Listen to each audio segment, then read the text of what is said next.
Ba buhi ba rona ba kgabane le hoseng mona re lakatsa ho le dumedisa ka lebitso le letle la mopholosi le Morena Jesu. Ke letsatsi la 23 la 23 kgweding ena ya pele selemong sona sena sa 2021. Re na le moeti mohlanka wa Modimo Ntate Molotjwa, ke yena eo a tlotla a re fa bohobe ba letsatsi la kajeno, mme re sentse re le mema hohle moo leng hona teng hore le memele baratuwa ba lona hore le tlo utlwa ditaba tsena tse molemo tseo a re fuparetseng tsona. Ntate Molotjwa, mohlanka Modimo, re a o amohela. Ke leboha ntate Kgotso. O ka dumedisa babuhi hohle moo ba leng teng, re mona Facebook hape re ka YouTube. Kgotso e be le setjhaba sa Modimo seng hona. Ke a leboha Modimo a be le lona a re hlallefatse bohle. Ke a leboha ntate, ke kopa ntle le ho ya kae kapa kae re ke re etse thapelo. Amen. Ha re rapeleng. Ntate Modimo re a o boka, re a rorisa le hoseng wa kajeno, o motle o lokile o phahame ntate wa halalela. Wa halalela Morena. Mohlanka wa hao ke enwa ka kajeno le o re file lona e ba le yena ntate, mo etelle pele setjhaba sohle se buhileng ka marangrang ditaba tsena tse molemo tseo batlang ho di teka Morena, se ke se fumane molemo o fetisisang. Re siya tsohle ho wena, re kopa tataiso le boteng ba moya o hallang programming ena e tlang ho qala ha jwale, ka lebitso la Kreste Morena ra rapela, amen. Amen. Ke a leboha ntate, Morena a be le wena. A be le wena ngwaneso, ke a leboha. Ke dumedisa setjhaba sa Modimo le babuhi bohle ba latetse lenaneo lena ho tloha nako e fetileng ho fihlela hona jwale. Babuhi ba latelang lenaneo lena tsatsing la kajeno, ke re kgotso ya Modimo a be le lona bohle maemong ohle a bophelo ao le leng ho ona dibakeng tse fapaneng tseo le leng ho tsona, mahaeng a fapaneng, bophelong bo fapaneng. Modimo ya bonang, ya bonaletsang, ebe Modimo ya ahileng le lona. Qalehong ya tshebeletso ya letsatsi la kajeno, ke o mema hle ngwaneso hore o tlo thamela mollo ona wa efangedi e lopollang ha mmoho le rona lenaneong lena. Modimo o hlollofaditse babuhi ba lenaneo lena selemong sena ho bua ka boprofeta ba Bebele. Monemo o phatlaladitse mona ha selemo sena se sa tswa thwasa hore ba thakgola selemo sena ka lentswe la boprofeta, mme ke neilwe sona seporo seo hore ke mathe ho sona letsatsing la kajeno. Modimo a tla re fe kgotso ya hae le tshedimosetso ya hae ha re kena lentsweng la hae, tlotlisong ya lebitso la hae. Ke kopa re inamise dihlooho thapelong ha re tla bala lentswe la Modimo. Kriste Jesu, ka lebitso la hao, wena ya kileng a tla re shwela, a re hatela lefu, a re siela bophelo bo sa feleng, wa tsamaya wa re neha moya wa hao ya halalelang hore a be le rona ho fihlela pheletsong ya lefatshe. Re tla ho wena ho tlotlisa botshepehi ba hao le boholo ba hao, hobane moya eo o kileng wa re nehela yena o ntse a ena le rona ho fihlela jwale, mme o ntse a re bolokile, o ntse a re tataisa. Hakakang kajeno lena o re tataiseditse lentsweng la hao hore re tlo kga teng seo wena o re behetseng sona hore re tle re futhumale nakong ena ya serame sa mariha, moo bokgopo ba lefatshe lena bo re otlang ka bohale ba serame se tshabehang. Modimo wa rona a ke hore futhumatse lentsweng la hao letsatsing la kajeno, nna le ba lelapa la ka le bana beso ba utlwang lentswe la ka kajeno. Modimo wa rona a ke re hlollofaditse tshebeletso ena tlotlisong ya lebitso la hao, e tle re ha o qetile ka mosebetsi ona o tle o re phahamisetse ho wena, re be jwalo ka wena. Ena ke kopa thapelo ya rona ka lebaka la mora wa hao ya re shwetseng, e le mopholosi Kriste Jesu, amen. Sehloho sa rona letsatsi lena se re molemo ke o fena. Ha re bua ka boprofeta, re phela nakong eo ba bangata ba dupang hore ke nako ya bofelo. Re phela nakong eo ho etsahalang dintho tse sisimosang, tse makatsang, tse imelang dipelo. Ba bang bona ba ikeme ba re ba bua ka boprofeta, e ka ba molemo ke o fena wa ntho ena e bitswang boprofeta. Molemo wa boprofeta ba bobele ke o fena. Petros ya bobedi kgaoho ke ya pele temana ke ya 19, 2 Peter 2:1 verse 19 e re hape re na le ditaba tsa boprofeta tse tiisitsweng ka ho fetisisa, mme le etsa hantle ha le di ela hloko jwalo ka lebone le bonisitseng nqalong e lefifi ho fihlela meso e ba e hlaha, mme naledi ya ho sasa e tjhabela dipelong tsa lona. Boprofeta ke eng? Temana ene o qetang ho e bala ke temana e tlwaelehileng haholo ho baithuti ba nthwena e bitswang boprofeta. Boprofeta ke dipolelo tse tlang, tse buang ka nako e tlang ho phatlalatsa dintho tse song ho phethahale. Ke se tshwanang le bolipi kapa ho noa bokamoso. Boprofeta ha o bo mamela hore na ke eng, ke mohlolo wa tsebo. Bo fetisa tsebo ya motho, bo fetisa kutlwisiso ya motho le ha e le ponelopele ya hae. Boprofeta ho bonahala e le ntho e ka hodimo ho matla a botho. Ho fapana le bolipi kapa bonowe, boprofeta bo itshetlehile tshusumetsong ya moya o halalelang.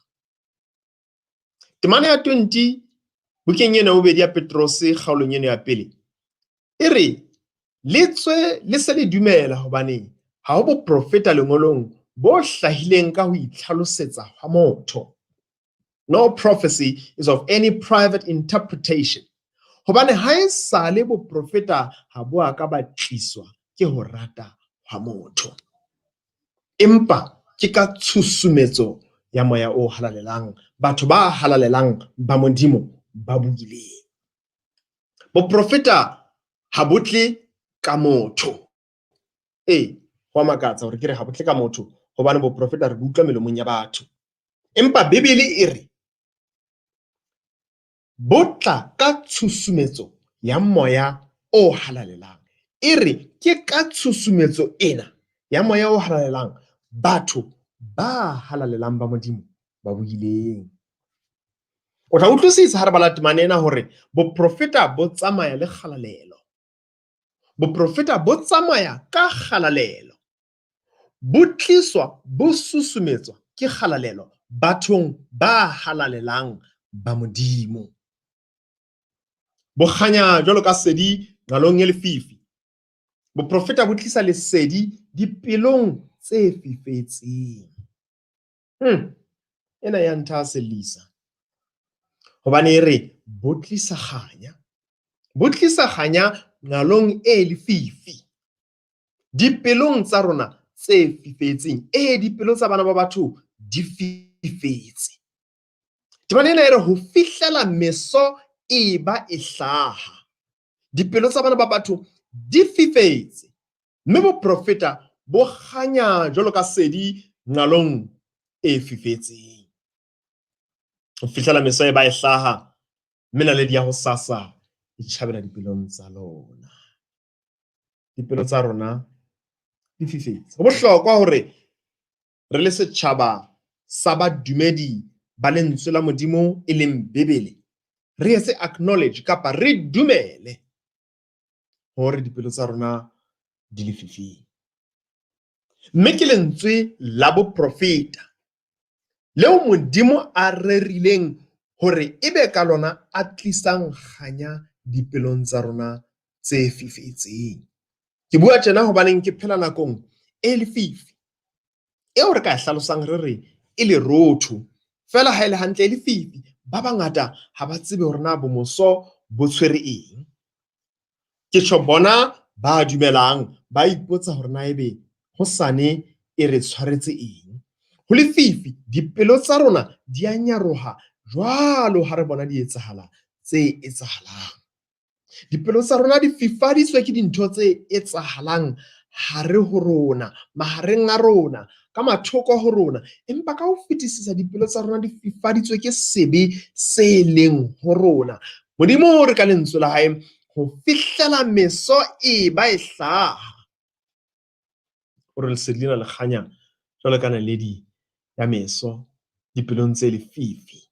Mme naledi ya ho sasa, naledi ya meso e tjhabela dipelong tsa lona. Ha ba o no ipotsa hore na molemo wa boprofeta ke eng? Wa pele o ko fumanang ke hore boprofeta ba Bebele bo tlisa kganya dipelong tse fifetseng. Ke bua le wena ngwaneso eo pele ya hao e le lefifing jwale. Ke bua le wena ngwaneso eo bophelo ba hao bo le lefifing jwale. Ke bua le wena ngwaneso eo tshepo ya hao e le lerothong. Ke boprofeta ba Bebele le tshepo ya hao ho bona le ya boneileng ka moya wa hae ya halalelang. Re tlang ho fumana ho kgantshetsa dipelong tsa rona. Ho fihlela meso e ba e hlaha, mme naledi ya ho sasa e tjhabela dipelong tsa lona. Malaki ya kgaolo ya bone temaneng ya bobedi ho bitswa Kreste mora Modimo, the Son of Righteousness. Ho thwe ke lesedi la ho loka, letsatsi la ho loka. Ha o ya tshololong bukeng ya tshollo mane kgaolo ya 22 temane ya 16, Revelation 22 verse 16, o re ke nna motso le molloko wa Davida, naledi e kganyang ya meso. I'm the root of David, the bright and morning star. Ke yena eo reng ha tjhabile a tjhabela dipelong tsa rona, a tlisang kganya dipelong tse fifetseng, maemong a fifetseng, bophelong bo lefifing, motjheng ya lefifing, ya sa tsebeng tsa ka moso. Ke boprofeta ba Bebele. Ke o rotloetsa ke hona ngwaneso hore o bo balehle mme o bodumele. O ithute bona hle mme o bodumele, hobane ke bona nakong ya jwale le nakong e tlang bo tlang ho tiisa tumelo ya hao, bo tlang ho tlisa kganya lefifing la bophelo ba hao. Naledi ya meso e tla kganya lefifing. Naledi e kganyang ya meso, the bright and morning star, the Son of Righteousness, letsatsi la ho loka le tla kganyetsa dipelo tsa rona. Mme dipelo tsa rona di tla kganya lefatsheng le lefifing, lefatsheng le bofifing. Dipelo tsa rona ba dumelang se boletsweng ke Modimo ka lentswe la hae la boprofeta re tla kganya. Bebele re etsa hantle ha re ela hloko ditaba tsa boprofeta. Ke Jesu eo re mo elang hloko. Ha re ela hloko ditaba tsa boprofeta, ke Jesu eo re mo elang hloko. Hobane ke yena enwa ya kganyang dipelong tsa rona. Ke yena lentswe la boprofeta le kganyang dipelong tsa rona. Ha re ela hloko ditlhokomediso tsa boprofeta ba Bebele, re ela hloko morao Modimo ka boyena, re ela hloko mopholosi ka boyena, re ela hloko the mission kapa thomo eo Modimo a mo etseditseng yona lefatsheng ka boyona. O ke wa rata Jesu ngwaneso, wa hana ho ela hloko ditaba tsa boprofeta ba hae. Ya kgesang boprofeta ba Bebele o kgesa Kreste ka boyena, hobane ke yena ya tjhabang dipelong tse fifetseng ka lesedi la naledi ya meso, e leng lentswe la boprofeta. O keke wa amohela ditaba tsena ya ba o furalla Jesu. O keke wa amohela Kreste ya ba o furalla ditlhokomediso tsa hae ka lentswe la Bebele le boprofeta ba yona. Boprofeta bo senola Jesu dipelong tsa rona tse fifetseng. Na o lakatsa ho ba le lesedi pelong ya hao e fifetseng. Amohela Kreste ha e tla ho wena ka dipolelo tsa boprofeta ba Bebele. Tsenolo kgaolo ya pele, temana ya pele, e re ke ena tsenolo ya Jesu Kriste eo a e neilweng ke Modimo ho tsebisa bahlanka ba hae ditaba tse tshwanetseng ho hlaha ka pele. Ke ena tsenolo ya Jesu Kriste. This is the revelation of Jesus Christ. Bibele e tjho jwalo ka buka ya tsenolo. Haeba o ne o lakatsa ho tseba hore na se senotsweng bukeng ya tsenolo ke eng, tseba kajeno hore seo Modimo a neng a rera ho se senolela batho ka buka ya tsenolo ke mora wa hae ka seqo. Ke ena tsenolo ya Jesu Kriste eo a e neilweng ke Modimo ho tsebisa bahlanka ba hae ditaba tse tshwanetseng ho hlaha ka pele. All true prophecy reveals Jesus Christ. E leng naledi ya meso e tjhabelang dipelo tsa rona. Temaneng ya boraro ha o bala botsenolo mo kgaolo ya pele e re ho lehlohonolo ya balang le ba utlwang ditaba tsa boprofeta bona ba bolokang tse ngodilweng teng hobane nako ya tsona e se e le haufi. Temana ya pele e re ho tsebisa bahlanka ba ditaba tse tshwanetseng ho hlaha ka pele.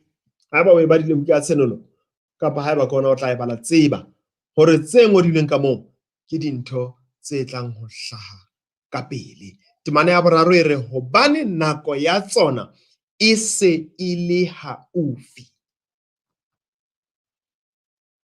Ke hotse taba tsena di bua ho thwe e se e le haufi. Ke hotse baholo ba bala hore bonang ke tla ka pele. Tswale metle rateileng, batho bao ke buang ka bona ba robetse boroko ba lefu ha ba sa leo, ba bang ke dilemo ba robetse. Lentswe leo ba neng ba le bala le ntse le hlakile jwalo ka ha ba ne ba le bala nakong ya bophelo ba bona. Bonang ke tla ka pele ho tsebisa bahlanka ba hae ditaba tse tshwanetseng ho hlaha ka pele, hobane nako ya tsona e se e le haufi. Ke kgodisehile hore le ha pelo ya ka lefifing la yona le ho hlokeng tsebo ha yona le ho hlokeng kutlwisiso ha yona e hlokomela eka ditaba tsena di diehile. E hlokomela eka ho tla ha Morena ke ntho e diehang. Mohla a tlileng le mohla ditaba tsena di phethahetseng, lefatshe lohle le tla ema e le dipaki tsa hore ho tla ha hae ho bile ka pele. Ngwaneso ya ratehang, ho tla ha hae ho tla ka pele. Haeba ha o e utlwisise taba e, kopa Modimo hore a o fe ho itumela hle hore ho tla ha hae ho tla ka pele. Dintho tsena di tla ho hlaha ka pele. Nako ya tsona e se e le haufi. Mutlwe ha o nyenyeletsa ka lentswe la boprofeta a re bonang ke tla ka pele.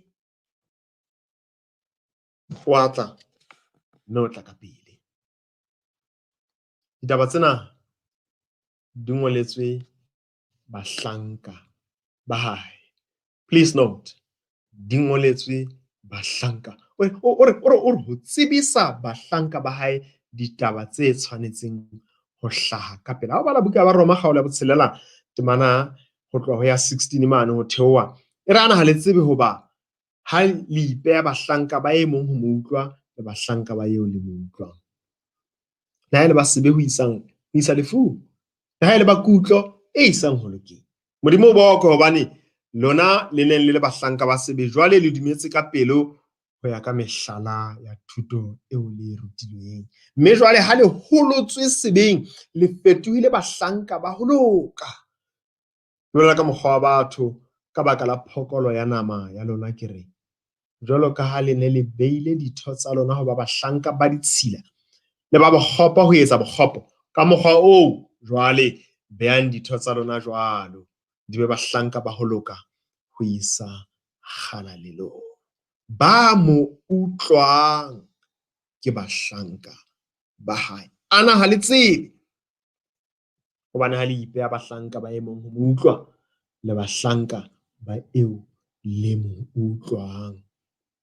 Bebele ha e re taba tsena o di tsebisa bahlanka ba hae, e bua ka ba mo utlwang, ba beileng ditho tsa bona ho ba bahlanka ba hae, ho mo utlwa ditseleng tsa hae tsohle, e tle be bahlanka ba ho loka ho isang kgalalelong. Modimo o re ngoletse boprofeta ho tsebisa bahlanka ba hae ditaba tse tshwanetseng ho hlaha ka pele, o di tsebisa bahlanka ba hae.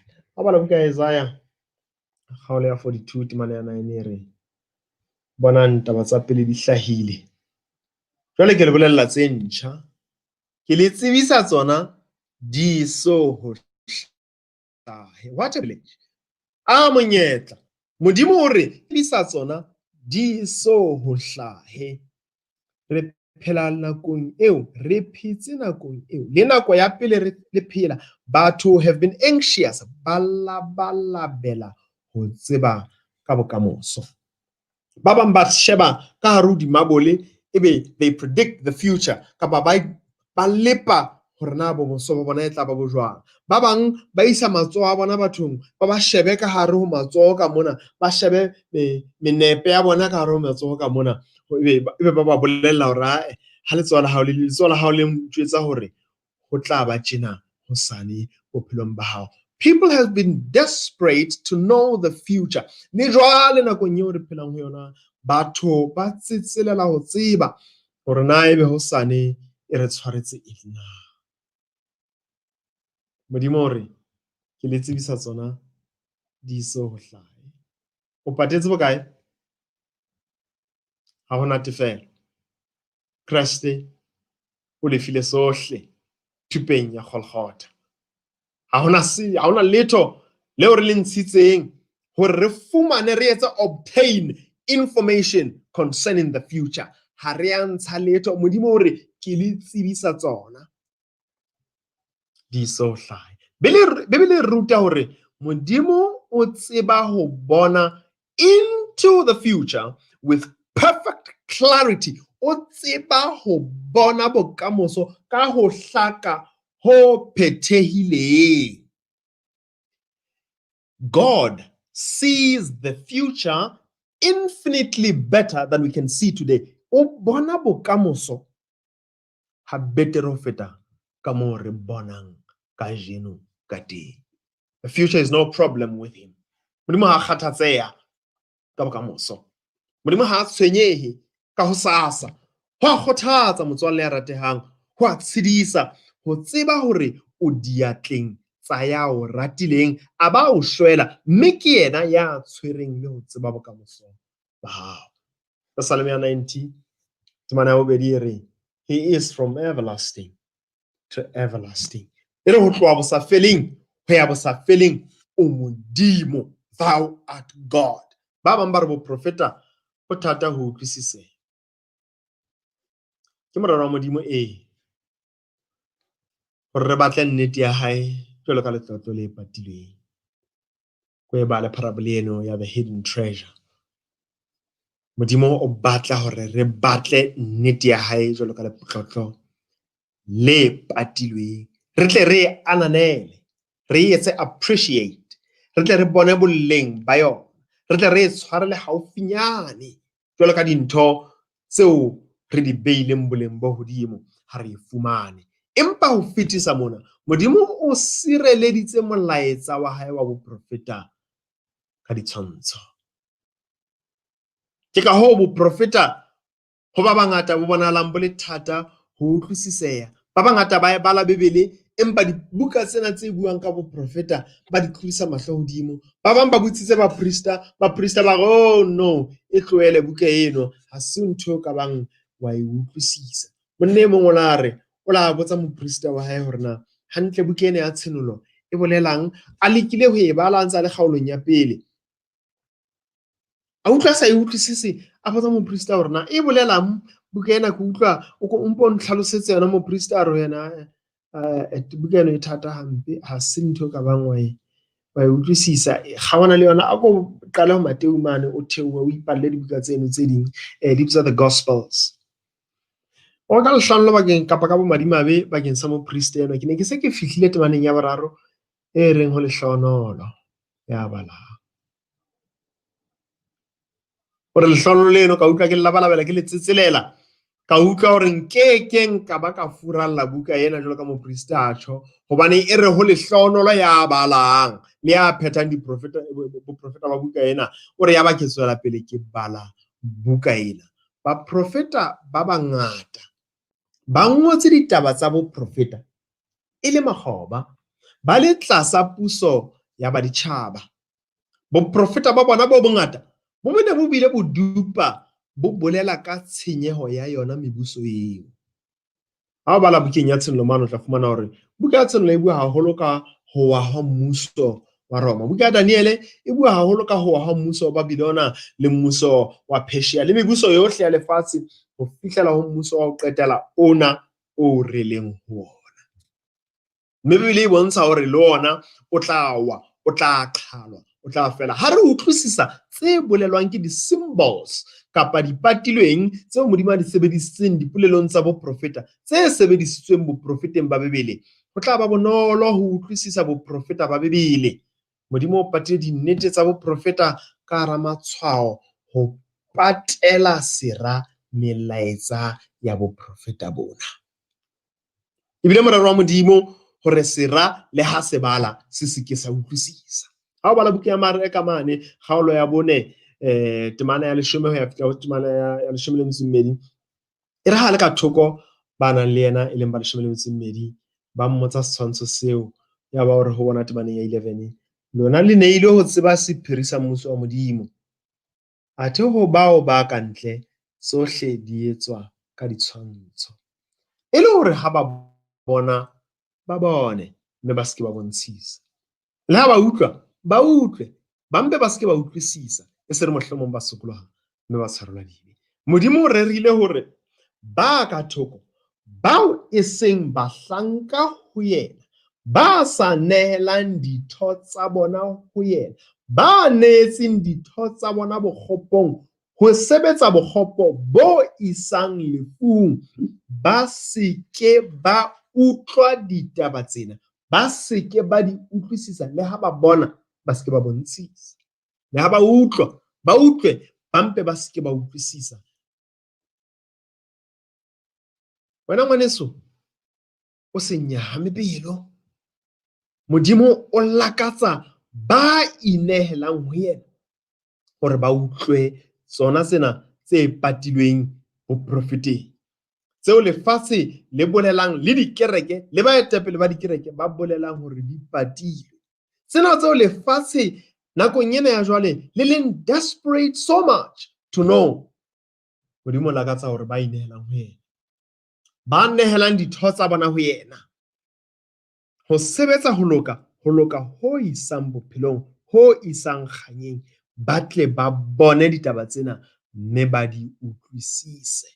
Sengongore haholo ngwaneso ha o fumana ho le thata ho utlwisisa boprofeta bo bong ba Bibele. Johane kgaolo ya 16 temana ya bone e re ke mpa ke le boletse taba tseo hore nako ya tsona ha e tlile le tle le hopole hobane ke na be ke le boleletse tsona. Ona ke molemo o mong wa boprofeta hore nako ya tsona ha e tlile le tle le hopole. Prophecy serves as a reminder. Boprofeta ba Bibele bo a re hopotsa ha dintho di phethahala re a hopola ha re ithutile tsona boprofeteng ba Bibele. Ya ithutileng boprofeta ba Bibele ka nako ya jwale hona le dintho tseo a seng a ntse a di hopola ha bona diketsahalo tsa nako eo re phelang ho yona. Kriste o itse dipelo tsa lona di se ferekane a re dumelang ho ntate le ho nna le dumele. That principle ha ya sebetsa fela ha ne a tloha a ya le hodimo la ntate a tloha lefatsheng lena.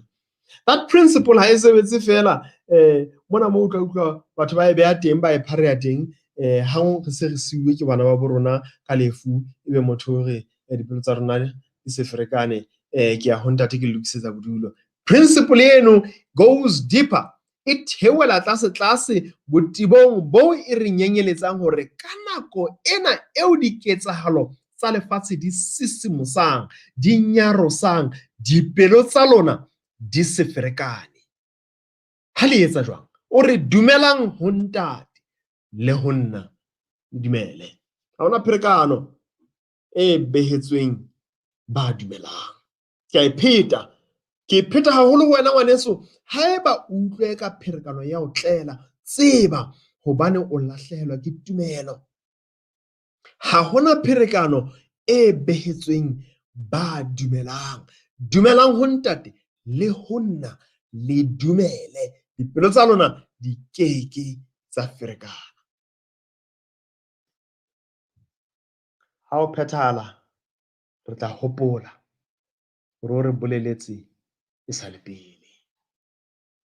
Re tla kgodiseha hobane ke Modimo wa phela. Re tla kgodiseha hobane ke Modimo mme o matla ohle. Ha dintho tseo a di boletseng di phetheha. O re ke le boletse taba tseo e sa le pele. Hore ke ha di phethahala, le tle le tsebe, le tle le hopole hobane ke na be ke le boleletse tsona. We all know that there is a bigger plan. Ha dintho di phethahala, dipelo tsa rona, dipelo tsa ba bangata di ferekana, di thothomela, dipelo tsa ba bangata di ba le fifi.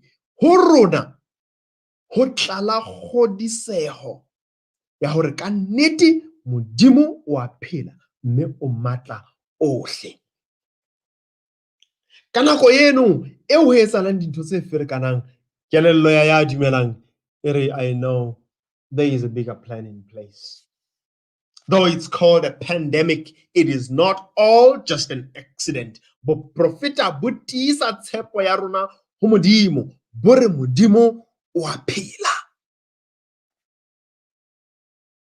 Ha dintho di phethahala, ha ba bang ba nyaha, ha ba bang ba despondent, ha ba bang ba fellwa ke tumelo, ha ba bang ba ferekana, ba thothomela, ba dumelang ba phamisa mahlo a bona, ba re tumelo ya bona e a tia ho Modimo ya ba boleletseng pele dintho tsena di etsahala hobane di tla etsahala.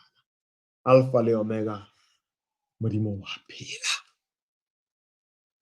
Ka baka hopola selotsana se seng se neng se bina ka nako e nngwe kgale kwana, ha o no tswa mmuso o mong ho kena mmuso o mong, batho ba bang ba kekeng ka hla ke ba bitse ka lebitso nakong ya jwale, ba re Alpha le Omega, Modimo wa phela. Tjene ba mo rorisetsa ditaba tsa bona tsa ho fela ha mmuso le ho kena ha mmuso o mong. Le ona o re leng ho mmuso o tla fela hobane Alpha le Omega, Modimo wa phela. O tla fela mmuso ona, mme Modimo o tla tlisa mmuso wa hae o latelang, o tlang ho hlola ka ho sa feleng, o re ke mmuso wa kganya le kgotso, o tlang ho phela ka ho sa feleng, o kekeng wa tloswa ke motho. Ke boprofeta ba babedi bo ko jwetsang bona. Boprofeta bo tiisa tshepo ya rona ho Modimo. Ha ba o no ipotsa hore na molemo wa boprofeta keng? Bo tiisa tshepo ya rona ho Modimo. Boprofeta ba babedi bo a boloka. Bo a boloka. No bina pina ha ke sa hola, e reng wa boloka jwale. Ke fumane ka jeno hore na o boloka ka eng? One of the tools tse ding tsa disebediswa tseo a di sebedisang hore boloka ke lentswe la boprofeta. Ha o ne o senyeha motsewane wa New Orleans ka sefefo se ileng sa bitswa Hurricane Katrina, mmuso wa Louisiana o ile wa tseba matsatsi pele sefefo se fihla se otla Louisiana hore sefefo se atla se bitswang Hurricane Katrina. Se tseleng se ntse se bokella matla ka hare ho lewatle, mme ha ba se sheba ba se bona hore na se tla phahama ka mora nako e kae, le hore na se tla otla lebopong le feng, le hore na se tla fihla lefatsheng kapa inland, se tla otla lefatsheng neng. mme ba qalella ho hlokomedisa batho hore batho baahi ba New Orleans ba tswe ba balehe, mme ba batla sebaka, ba batle tulo e phahamileng. Ba bang ba batho ba ile ba utlwa, ha ba bang ba ile ba eba manganga, ba iphapanyetsa tlhokomediso ena. Ba bangata ba bona ba ile ba e shwa sefefong seo, ba lahlehelwa ke maphelo a bona, ba bang ba lahlehelwa ke thepa e theko e boima. Ha bala buka ya Luka kgaolo ya 21 ho tloha temaneng ya 21 ho ya ho 22, fumana hore Kreste o ile a bolela hantle ka ho senyeha Jerusalema, ka ho hlaka. Ntho e nngwe le e nngwe e builweng ke mopholosi e ne e na le moelelo o tibileng ka nako eo a neng a e bua. Dipolelo tsa boprofeta bona ba ho aha Jerusalema le tse ding tse ngata tseo a ileng a di bolela di ne di reretswe ke Modimo ho ba pholosa haeba ba ne ba ka ba le kutlo. Ba ileng ba mo utlwa ba ile ba bolokeha ka selemo sa AD 70 ha ona ho sengwa Jerusalema. Ba sa kang ba mo utlwa alane e a re recordela ka jeno hore bao ba ileng ba iphapanyetsa dipolelo tsa boprofeta ba ile ba eshwa le lebe. Ka jeno re ithuta dipolelo tsa boprofeta ba matsatsi a bofelo, e le hore le rona re tsebe ho lokela tsietsi e tlang, mme maphelo a rona a tle a bolokehele ka ho sa feleng. Boprofeta ba Bibele bo a boloka ho bohle ba utlwang boprofeta ba Bibele nakong ena eo re phelang ho yona, ba tla ba le polokeho. Bibele ka boprofeta ba yona e tla ba fetohela poloko. Boprofeta ba Bibele bo re tshola pitseng ya thetso. Mateo kgaolo ya 24 temana ya 4 e re Jesu a ba araba re, iponeleng le tle le seke la thetswa ke motho. Hobane ba bangata ba tla tla ka lebitso la ka ba re ke nna Kriste, ba tla thetsa ba bangata. Temana 11 e re ho tla hlaha baprofeta ba bohata ba bangata, mme ba tla thetsa batho ba bangata. Hei, metswalle e ratehileng, ke sepheo sa boprofeta ba Bibele hore tshola potong ena ya thetso. O re ho tla hlaha baprofeta ba bohata ba bangata, mme ba tla thetsa batho ba bangata. Sena se boletswe ke Modimo lentswe la hae, se bolelwa ke Modimo ka lentswe la hae ka seqo. Ba tla thetsa batho ba bangata. Baprofeta ba bangata ba tla hlaha nakong e re phelang ho yona, mme ke re le jwale ba se ba le teng. O tle o phamise tsebe, utlwe boprofeta ka mona le ka mona. Ho dupuwa nthwena, ho dupuwa yane. Ba bangata ba ferekane ka lebaka la boprofeta bo ntseng bo bolelwa hore bo tla phethahala. Tlokotsi ya jwale e tsejwa e so etsahale, e a bolelwa, e bolelwa le ke batho bao re neng re sa tsebe hore ba na le neo ya boprofeta. Ba bang bao re neng re ba tseba e le di-businessmen fela, e le di-investora, kajeno ba fetohile baprofeta, ba bolela boprofeta bo tlang ho etsahala. O re bonang temaneng ya 25, ke le boleletse pele ditaba di so ho hlaya. Bala Mateo 24 o bala temana ya 25, e re bonang ke le boleletse pele ditaba di so ho hlahe. O tla hlaha baprofeta ba bangata ba bohata, mme ba tla thetsa batho ba bangata. Lentswe lena thetso Sesothong ha le hlake hantle, hobaneng thetso can be a lie, e leng leshano. O ka thetsa hape, o ka thetsa ka leshano, o ka thetsa ka thetso. Ntho ene ho thweng ke thetso, e leng deception, ke ntho e kotsi haholo, e kotsi ho feta leshano, hobaneng leshano ke leshano. It is the opposite of truth. Le fapane le nnete ka ho hlaka. Empa thetso, e leng deception, ke motswako wa nnete le leshano. Ha o e mamela thetso e na le nnete ka hare ho yona, apparent truth, dintho tse bonahalang tse bonwang ka mahlo, ba boletse hore wave e nngwe e tla tla ka nnete ke ena e tlile ho e shwa batho.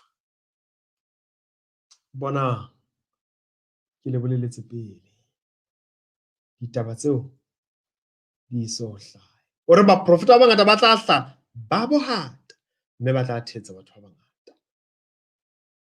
O ke keng wa ferekana ngwaneso. In the midst of the apparent, ka hare ho tse bonahalang, the evident, o ke keng wa ferekana ha o badile boprofeta ba bebele. I urge you, ke a o kgothatsa, ke a o qeka, ithute boprofeta ba bebele ka tlung lapeng. Bala lentswe la boprofeta ba bebele. Search for it as for a hidden treasure. O le tjheke fatshe jwalo ka di-minera di tjheka gauta tlase botebong maleng a lefatshe. Batla dinnete dipatilweng tseo Modimo a di beetseng hore di ske tsa fumanwa ke bao e seng bahlanka ba hae. O di batle, o ithute tsona, mme ha o di dumetse di tla o fetohela poloko le pholoho. Boprofeta ba bebele bo re tshola pitseng ya thetso. O ke ke wa thetswa ha o tsamaya ka boprofeta ba bebele. Jesu o re re tla tadimana le thetso nakong ya qetello e kgolo e neng e ka nka le bona bakgethwa haeba nako eo e ne e ka lelefatswa. Ke ka boprofeta Modimo a rerileng hore tshola thetsong ena e kana ya sera. Boprofeta ba bebele bo na le molemo o mong wa ho kgalema ba kgelohileng. Ha bona buka ya Exoda kgaolo ya 8 ho tloha temaneng ya pele mane, Modimo o roma monna ya bitswang Moshe ho Pharaoh, the greatest monarch of the world power then in existence. Ka nako eno e Egepeta e ne ile mmuso o moholo ho feta mebuso ya lefatshe, mme Pharaoh e ne ile morena hodima Egepeta. Modimo o roma mohlanka wa hae wa modisana a theoha thabeng kwana, a theoha dinkung, ka ja utlwa tsa nkgankga dinkunyana, jwale a theohela ho Pharaoh mane a o mo beela ditaba tsena. Ha a fihla o re Modimo o re ya ho Pharaoh re ho yena ho thwe ke Jehova, tlohela setjhaba sa ka se ho ntshebeletsa. Temana ya bobedi o re ho yona ha o hana ho se lokolla, bona ke tla otla naha yohle ya hao ka dihohwana.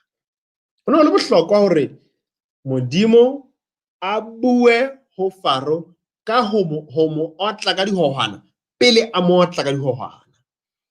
Hobane ha ene ba Pharaoh ana ka hana ho lokolla setjhaba, ya ba ka morao ho mono naha e tla dihohwana, ba eletsi ba Pharaoh ne ba ka nna ba re ho yena this was just a natural reaction, a natural disaster, ke ketsahalo fela ya tlhaho e itlhahetseng. Ebe Pharaoh ha a dumele hore Modimo ke yena ya mo tlileng ka dihohwana. Ha Moshe ana ka tla ho Pharaoh ha dihohwana di se di le teng, a re ho yena bona jwale o hanne ho lokolla setjhaba sa Modimo, jwale Modimo ke yena o otla ka dihohwana. Pharaoh na ka nna rao mang le mang ka nna tjho jwalo, hobane ke se ke hlahetswe ke tsietsi ya dihohwana naheng ya ka, o so ntlela ka hore ke Modimo ya di tlisitseng. Modimo ho ne ho le bohlokwa hore a nyenyeletse Pharaoh hore ha o hana ho se lokolla, ke tlo otla naha yohle ka dihohwana. Mme dihohwana tseno itse ha di tla, Pharaoh a di bona, a tseba hore ena ke kgalemo ya motho yane e Moshe itseng ke Jehova, ya ile a re o ho nna ke lokolle setjhaba ho yena. Boprofeta ba bobele bo sebetsa ho kgalema ya kgelohileng tseleng ya hae ya kgeloho, hore ha dintho di motlela a tle a tsebe hore Modimo o ne a boletse hore ha ke tsamaya ka tsela ena e isang lefung, ditlamorao tsa yona tse tlang ho ntlela ke tsena. Modimo ha re patela tse tlang ho tlela setjhaba sa rona ha se kgeloha tseleng ya hae. diketsahalo tse soto tse bohloko tse etsahalang setjhaba sa rona nakong eo re phelang ho yona ke dintho tseo Bibele e boletseng ka ho hlaka hore di tla re tlela re le setjhaba sa Modimo ha re hana ho mo utlwa. Dipolayano tse etsahalang, mahloyo a teng ke dintho tseo Modimo a re boleletseng hore di tla re tlela. Lerato la ba bangata ho tapa ke dintho tseo Modimo a re boleletseng hore di tla re tlela. Ho hloyana ha bana ba motho ka malapeng ba mosadi a le mong ke dintho tseo Modimo a re boleletseng hore di tla re tlela. Ho se hlomphe ha bana ho batswadi ke dintho tseo Modimo a re boleletseng hore di tla wela setjhaba sena jwalo ka sewa ha rona re hana lentswe la hae la nnete leo a re neileng lona. Metswalle e metle e ratehileng, diketsahalo tsa nako eo re phelang ho yona le mafu a akaretsang ao Modimo a re tlohelletseng hore a re wele hodimo ke diketsahalo tseo Modimo a re bolelletseng re so fihle nakong ena hore ha re tswela pele tseleng ya bokgelohi re tla kopana le tsona. Ho nyalana hwa banna le banna, hwa basadi le basadi, ho tjhatjhehellana hwa banna ho banna le basadi ho basadi ba bang ke dintho tseo Modimo a itseng di tla wela setjhaba sena sehloho ka lebaka la our own waywardness. Boprofeta ba Bibele serves ho kgalema ya kgelohileng. Na ya kgelohileng o tla boela utlwe Modimo na ha bona dintho tsena di etsahala? Na re tla kgutlela ho Modimo ha re bona mafu a akaretsang, ha re bona re lahlehelwa ke baratuwa ba rona, na re tla kgutlela ho Modimo na? Moprofeta wa Bibele wa re kgalema tsatsi la kajeno, a re kgutleng jwalo ka Faro la qetella a kgutlile le ha o ile wa hlokomeleha hore boinehelo ba hae kapa repentance ya hae e ne e le fela ho balehela dikotlo tse neng di motlela, e ne e se hobane pelo ya hae e sokolohile. Empa Faro o ile a ka leka hle ho kgutla. Na wena o tla thatafala le ho feta Faro? Na re le setjhaba sa Modimo re tla thatafatsa dipelo tsa rona ho ya ho ile le ho feta Faro, re sitwe ho kgutlela ho Modimo? Hore ha ba setjhaba sa ka se bitswang ka lebitso la ka se ka sa ikokobetsa, sa rapela, sa kgodisa dipelo tsa sona, sa fetohela ditsela tsa sona se kgopo hore ke tla utlwa nna ke le Modimo ke le lehodimong, mme ke tla fodisa naha ya bona. No le bohlokwa hore Faro a tsebe hore ha ke tswela pele ka tsela ena, Modimo boprofeteng ba hae o re o tla etsa ka tsela ena. Boprofeta ba Bibele bo tiisa tumelo. Ha re qetella, reference is made to the picture or the image, setshwantsho sa Daniel chapter 2. Daniele kgaolo ya bobedi e bontsha setshwantsho se fetohileng boprofeta bo makatsang. Bo hlalosa mebuso ya lefatshe ka tatellano e phethahetseng ka mokgwa o makatsang.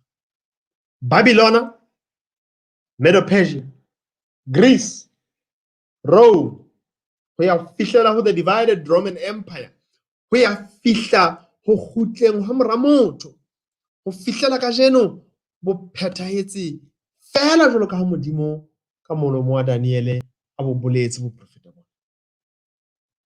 It is simply not possible for a person ka matla le bohlale ba hae to predict hore na ke setjhaba sefeng se tlang ho phamela setjhaba sefeng se buse ho feta se buse ka hodimo ho ditjhaba tse ding, especially over hundreds of years, hore setjhaba sena se tla busa ka nako e itseng, empa ka mora dilemo makgolo a itseng a dilemo ho se tla fela ho kene setjhaba se itseng hape se buse. Ka nako eo Babilona e neng e le Babilona, ho no sena motho ya bonang hore Babilona e tla feta.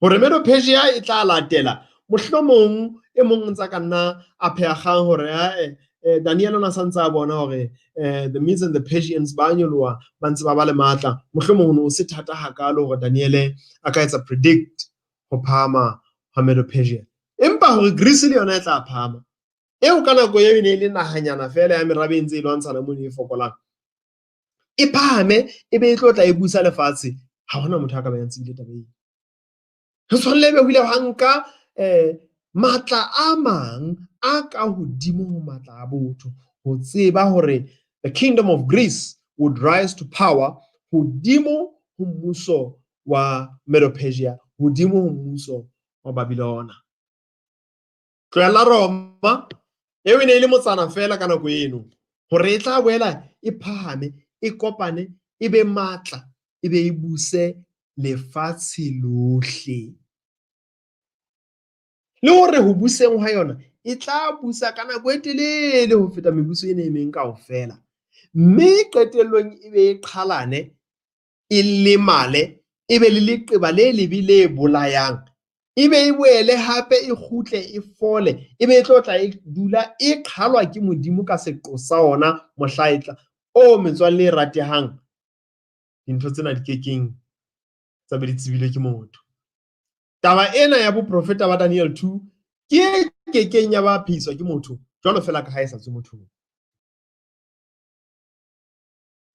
boprofeta ba bobedi bo tiisa tumelo ya rona ho Modimo boprofeta ba bobedi ha o bala o bo dumela ha hona hore tshepo ya hao le tumelo ya hao ho Modimo ona e ka ba e kgwehlang ha ke tsebena sena se o etsa hore o ikutlwe jwang ka Modimo ona le ho tshepahala hwa lentswe la hae Modimo o tshepehile haeba o boletse hore Babylona e tla wa e hlahlangwa ke Medo-Persia ewe e hlahlangwa ke Alexander the Great awe Greece e hlahlangwe ke mmuso wa Roma ya boheteni e fete ka mora makgolo a dilemo ho dule Roma ya bopapa e busa dilemo e fete le yona e nonyetseha ka tseleng ya nonyetseha ka metswalle e metle e ratehileng hona ho tshwanetse hore ho tiise tumelo ya rona ho Modimo le ho lentswe la hae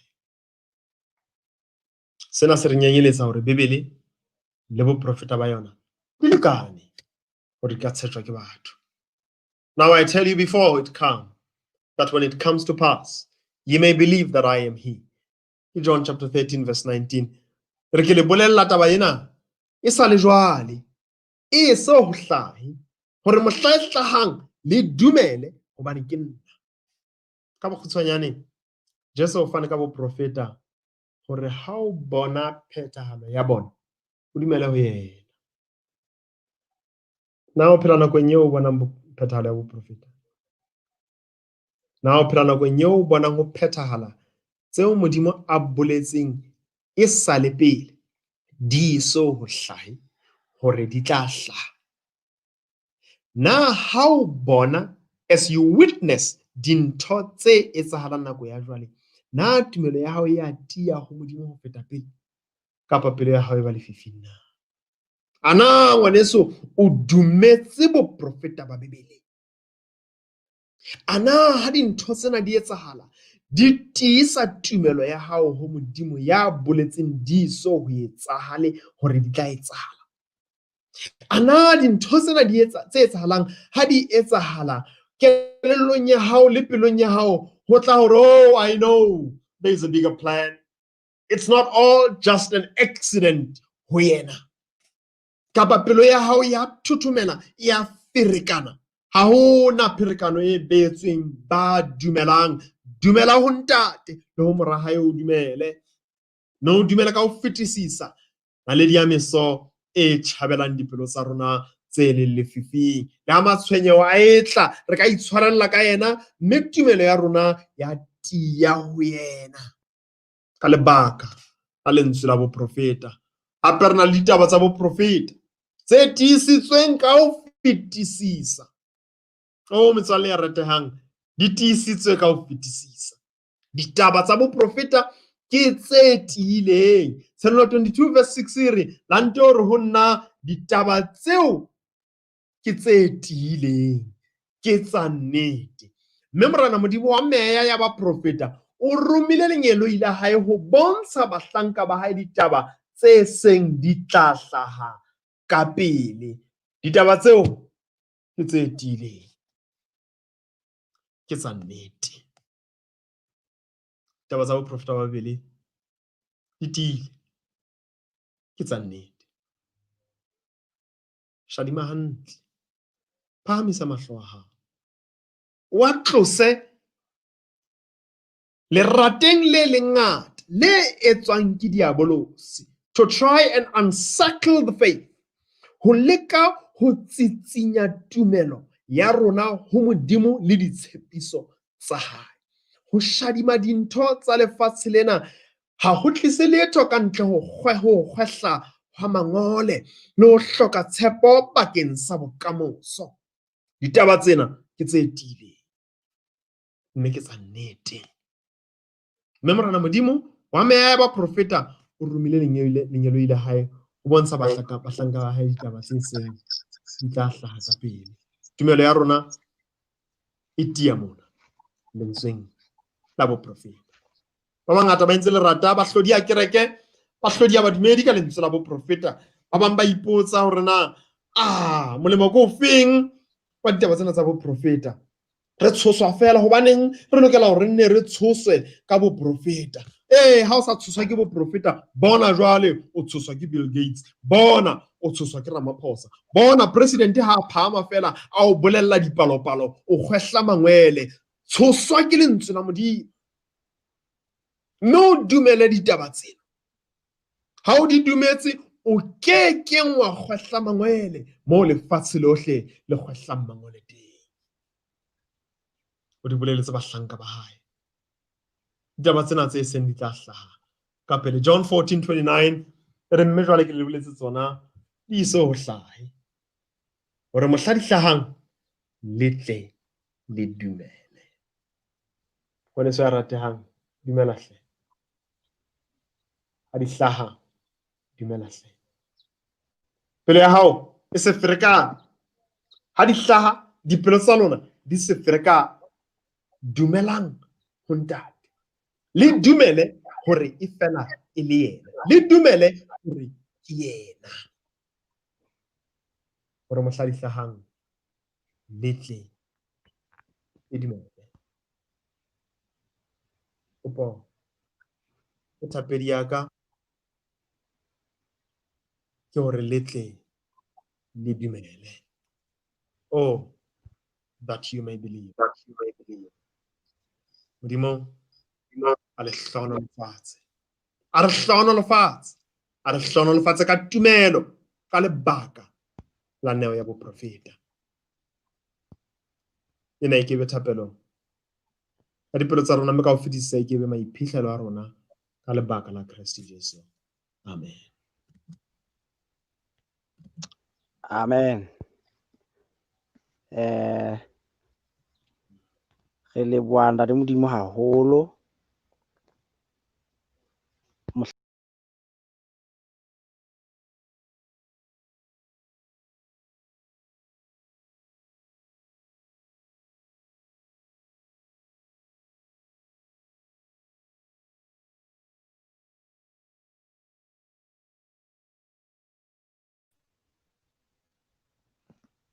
re leboha Morena Modimo haholo ka mosebetsi wa hae o a o entseng kajeno ka wena mohlanka Morena Ntate Molotjwa.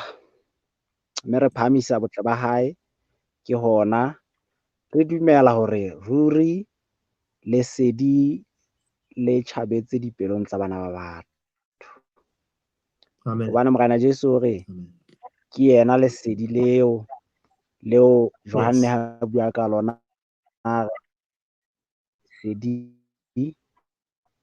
le tlile ho ba habo lona, mme ba habo lona ba ka ba le amohela, empa hore ba le amoetseng le ba neile ho bitswa bana ba Modimo, e leng ba dumelang lebitso la lona. Amen. Re lebohile haholo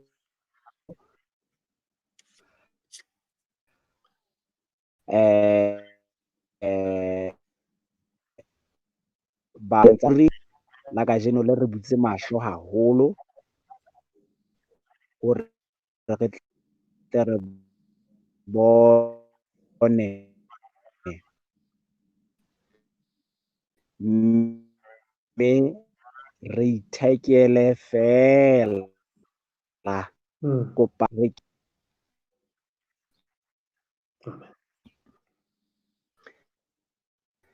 ntate le hlonolofatse jwalo ka ha o le ka mora lona hore le phethahale. Re kopa hore ntate o etse hore jwalo ka ha o itse le tshwana le phoka e theohang ha e theohile e ba etsa mosebetsi.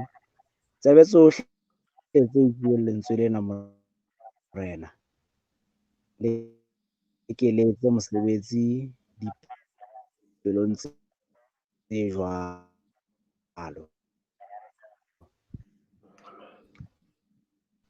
Hae ka lebaka la Kreste bana ba rapela. Amen. Amen.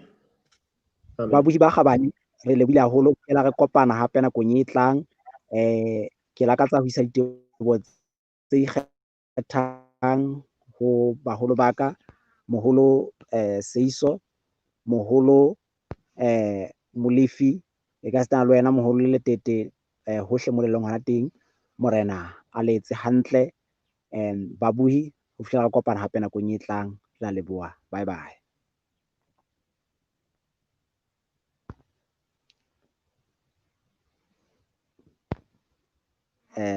O kae nna le Molosho? Ke nna ena nda.